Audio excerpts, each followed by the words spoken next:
It was just all this extra bone growing in there. However, it's what made me really good at bench pressing because I couldn't do anything wrong. If I did anything wrong technically, I got pain right from day one. And so everything I did was about shoulder health.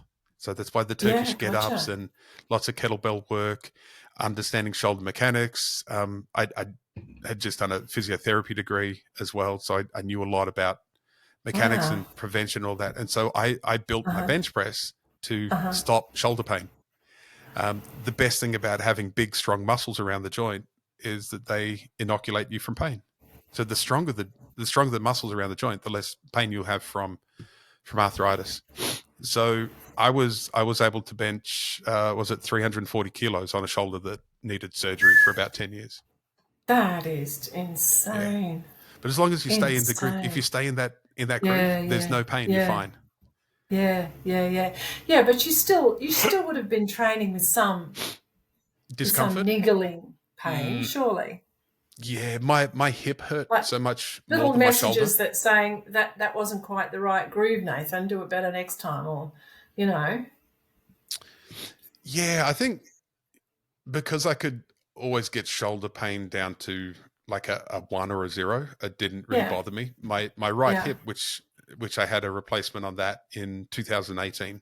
That was from falling over in a warm-up room. There'd been talcum powder left on the platform, and I had 300 kilos on my back in warm-ups and slipped on it, and that sort of Holy shit! Self-rehabbed, did a whole bunch of stuff, but it was never. I was told that after that one, you're never going to squat again. Powerlifting's over, and that was my first powerlifting comp, and I just go, I don't believe you. I'm gonna do it anyway. So I did.